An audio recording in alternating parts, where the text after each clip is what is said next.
Jumpa lagi dengan saya, Pastor Paulus Halekbere SSCC, dalam Renungan Harian Komisi Kerasulan Kitab Suci Keuskupan Agung Medan. Kamis 15 Mei 2025, Pekan keempat masa Paskah. Renungan kita diambil dari Injil Yohanes, bab 13, ayat 16 sampai dengan 20. Dalam perjamuan malam terakhir, Yesus membasuh kaki para murid-Nya. Sesudah itu ia berkata, "Aku berkata kepadamu, sesungguhnya seorang hamba tidaklah lebih tinggi daripada tuannya, atau seorang utusan daripada yang mengutusnya. Jikalau kamu tahu semua ini, maka berbahagialah kamu jika kamu melakukannya.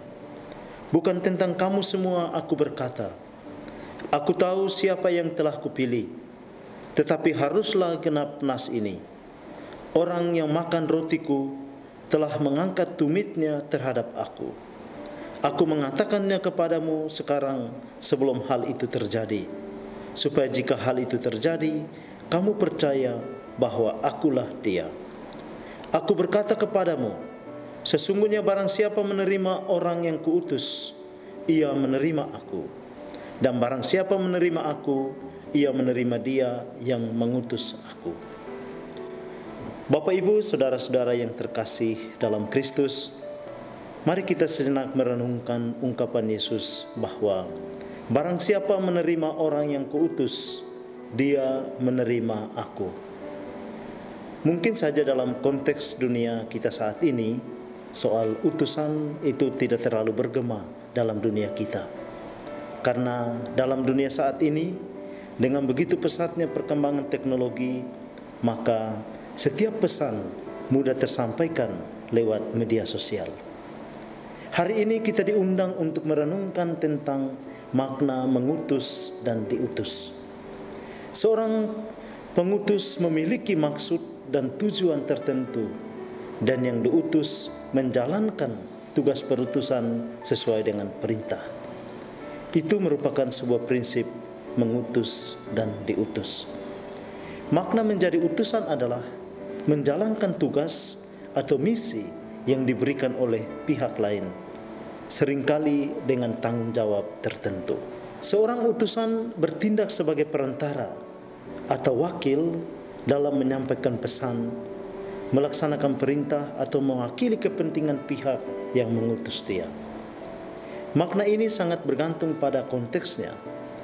Hal ini bisa saja berkaitan dengan utusan agama, utusan politik, utusan bisnis, atau bidang lainnya.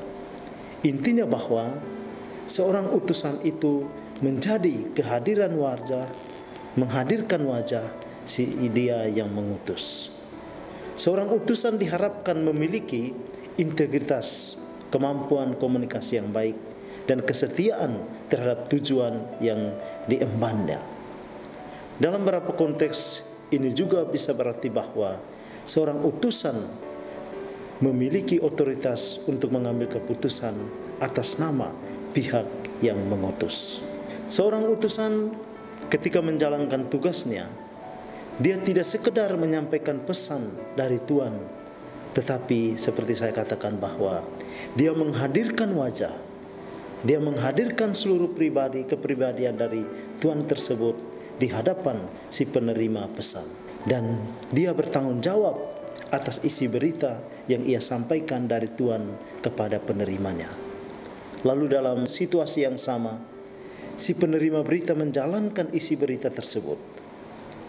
Kalau kita melihat kembali ke perjalanan konteks masa lalu, dalam konteks kerajaan zaman dahulu kala, bila seorang raja hendak menyampaikan pesannya kepada kerajaan lain, maka dia mengutus seorang hamba. Hamba tersebut menjadi perwakilan dari sang raja. Namun dia bukan raja itu. Dia tidak lebih besar daripada raja itu. Sesungguhnya seorang hamba atau utusan tidak lebih tinggi dari tuannya atau pribadi yang mengutus dia. Sabda Yesus ini mengingatkan para murid akan identitas diri Yesus sebagai utusan Allah. Yesuslah yang memilih para rasul atau para murid untuk melanjutkan karya kerajaan Allah yang telah Ia wartakan dan telah Ia tawarkan bagi dunia sampai mengorbankan dirinya. Yesus tahu dan mengenal kepribadian para rasul satu persatu. Sabda Yesus yang kita dengarkan hari ini merupakan sebuah refleksi antisipatif atas kepenuhan identitas diri Yesus sebagai Mesias dari Allah.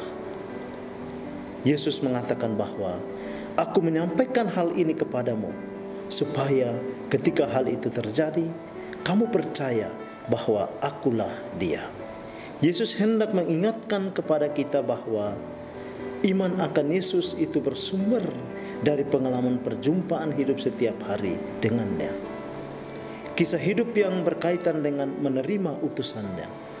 Barang siapa menerima aku, ia menerima Dia yang mengutus aku. Artinya bahwa ada sebuah kesatuan, kedekatan yang intensif antara Yesus dengan Allah Bapa. Maka ketika kita mengikuti Yesus, kita menjalankan perintah-perintahnya, maka kita pun menjalankan perintah dari Allah. Bapak, Ibu, saudara-saudaraku yang terkasih, sebuah ajakan bagi kita semua bahwa semoga hari demi hari kita membuka hati kita untuk merasakan kehadiran Yesus dalam diri kita masing-masing. Di hadapan Allah kita tak berdaya. Dalam kerapuhan manusiawi kita mohon agar Tuhan memberkati dan membimbing kita untuk hidup lebih jujur, setia, dan sukacita. Tuhan memberkati kita untuk senantiasa menjadi utusan-utusannya. Amin.